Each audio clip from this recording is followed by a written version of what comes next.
Hello everyone, welcome back to another video of server administrating series.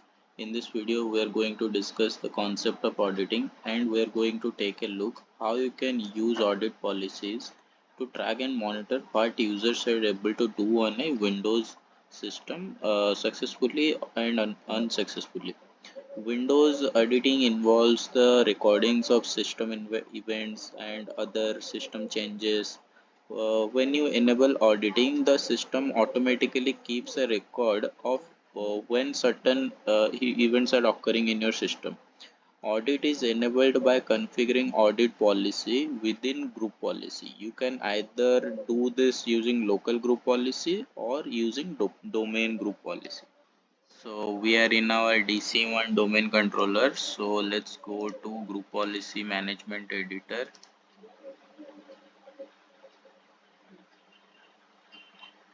Okay. Now I'm going to configure this policy for domain controller policy, the default domain controllers policy. So I'm going to right click on it and click on edit.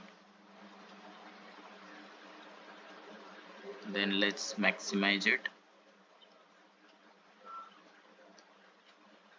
To configure our auditing policy, we need to go inside computer configuration, then policies, expand the policies right here, then go to Windows settings, then go to security settings,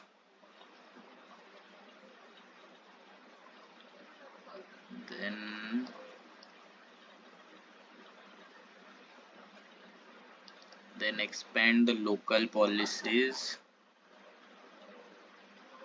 You can see the audit policy here. Okay, so now in the right side of your pane you can see multiple auditing policies like audit system events, process tracking, privilege use, or like policy change, object access, login events.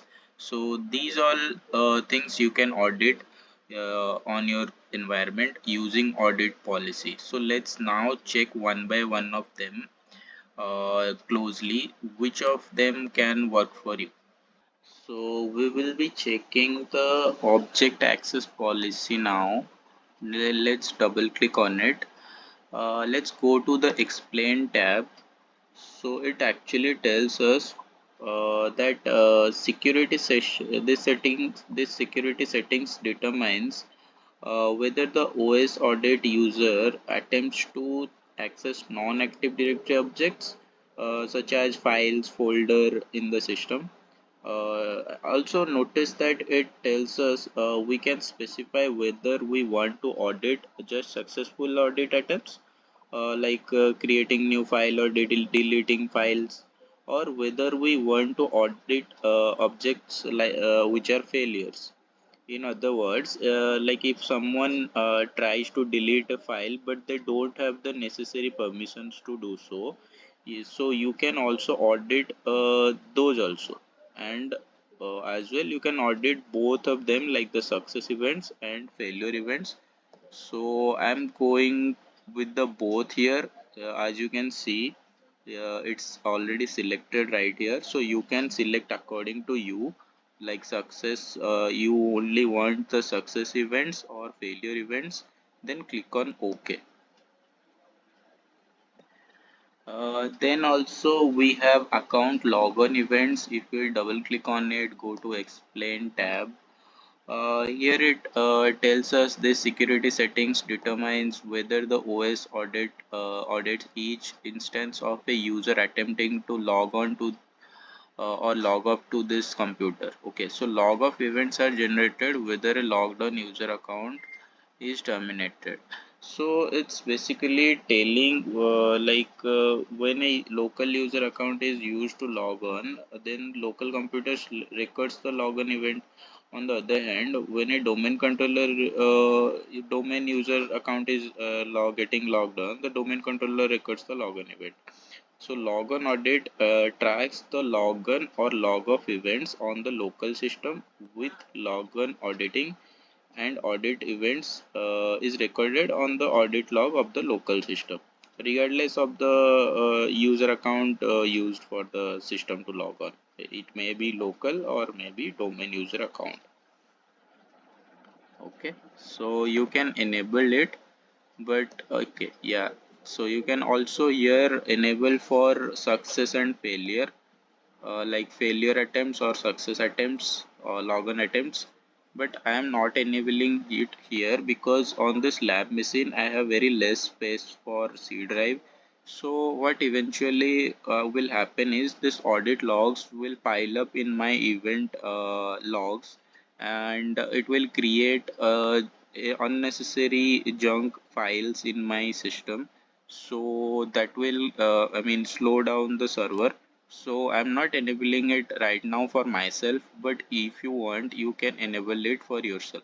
And keep in mind to run the audit law, audits once in a while, like any weekly or monthly in your systems, or because unnecessary auditing logs will clutter your server's files, like C drive or D drive, any drive. It will stack up in your storage. So keep in mind that. Okay. So I am just canceling it here. Okay. So let's now check audit system events. So if we double click on it, go to explain tab.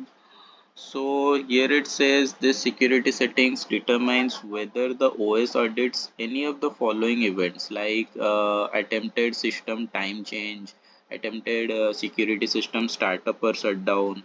So like any system failure and all, so it will audit all of this, like if anyone is trying to do a shutdown, or maybe trying to reboot, or maybe trying to power up a shutdown machine, already shut down machine. So it will keep log all of those events, and it will help you in future, like if any production machine is there and you don't want that machine to go down, and there will be some malicious people, or you can say bad peoples in your organization, or maybe it will happen by accident. Will someone someone will be shutting down the system accidentally, so you can know that who shut down the system, and you can investigate that with from the organization perspective. So if you are enabling this audit system events properties, though you can have all this data with yourself. So for me, I have not enabled it because this is my lab system. So you can enable it, and you can keep track of those events. So we can prevent all these things by enforcing group policy or any specific for any specific group. For example, we want our sales users to don't have access to shut down any servers. Hence, we will set up our group policy on sales users. So you like that, okay? So again, with that, we can set up audit policy to keep track for our security measures. Like if any salesperson is trying to shut down any server, they will be getting access denied. And the same time, will be a log will be generated in our event log. So we can keep track of that those logs, and it will be very helpful to us to find out what happened on the system. So but now let me show you how you can find the events which are being logged in the system. So let's open up the event viewer in our server. You can go into the search and search for event viewer. So you can search for the event viewer in your server, and it will open up like this. Now you can expand the Windows logs and come into security. So all the security measures, security auditing policy which you have been configured on the system, it will show up right here. So I'll pick up one audit log to show you. So this is a log of log audit log. So here, right here, you can see that All the necessary information is right here, like login id, account name, account domain, and login type. You can search for this login type in internet to show you what happened on the system, and it will give you a simple explanation right here that this event is generated when a logon session is destroyed. It may be positively correlated with a login event using login ID value and all. So you can go here and see all the details also. In XML view also you can see. So this XML view is I mean for the you can integrate all these for your ticketing systems and as well. So we are not going there now, but if someone knows how to do that, so that is also, I mean, very helpful for you. So you can see all these types of event logs are generated right here. So this is how it's logged in your system, and you can also you can schedule a PowerShell script to clean up all these logs time to time. But we are not going to that part right now. I'll show you how to do that part in a next I mean in a separate video.